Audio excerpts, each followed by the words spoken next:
So far we've talked about general economic trends and trade trends, but what about the specifics? Daniel, first, if you could tell us specifically what trade finance products are in demand from your clients.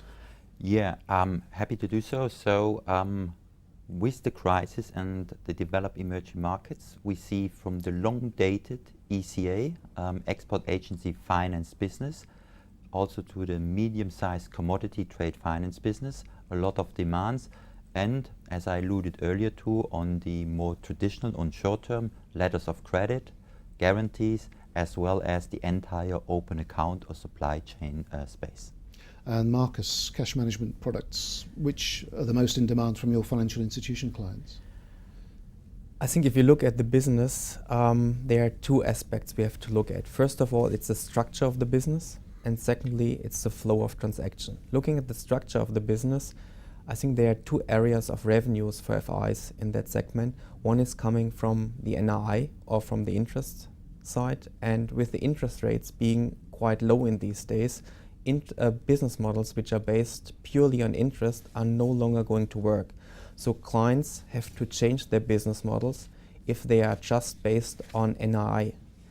They have to look for fee-based products, but this is a change you can't do from one day to the next.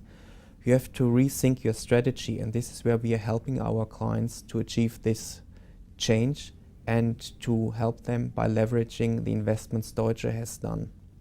The second is the flow of transactions, and interestingly, the global flow of commercial payments is dominated by two currencies, the dollar and the euro, and both account together for more than 2/3 of the global flows. That being said, for clients it's important, if they want to do international business, to have somebody who could help them on the euro as well as on the US dollar side. Plus, then being able to support them with the other 150 currencies in the world. That's the client requirements. What about regulatory requirements? How much is financial regulation affecting the products that you offer, Daniel? That's a very hot topic. Let me pick Basel III or Bale III, and here the CRD4, the Credit Requirement Directive. I think it's very, very important that every bank looks carefully at their product set and how does that directive impacts their setup. Let me give you an example. Both the capital as well as the liquidity ratios we have to follow have an impact, in particularly on the return on assets as well as the return on risk-weighted assets.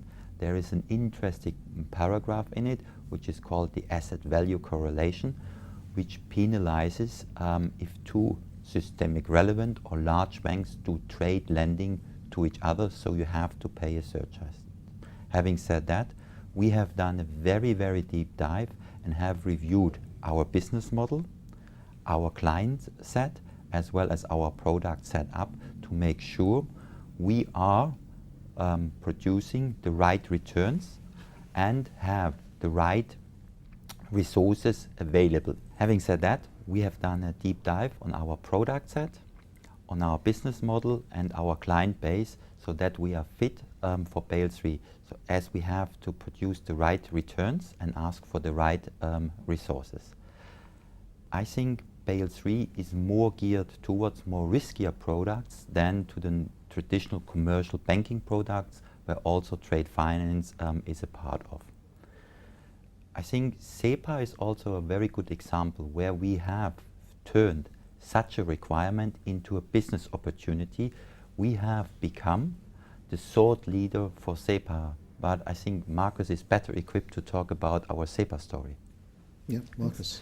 I think SEPA is indeed a perfect example of turning a challenge into an opportunity. So many years ago, when SEPA was introduced, the banks were challenged with a situation where there was pressure on the revenues, increased need for investments because of SEPA, and then also different steps in the implementation phase. And for us it was clear.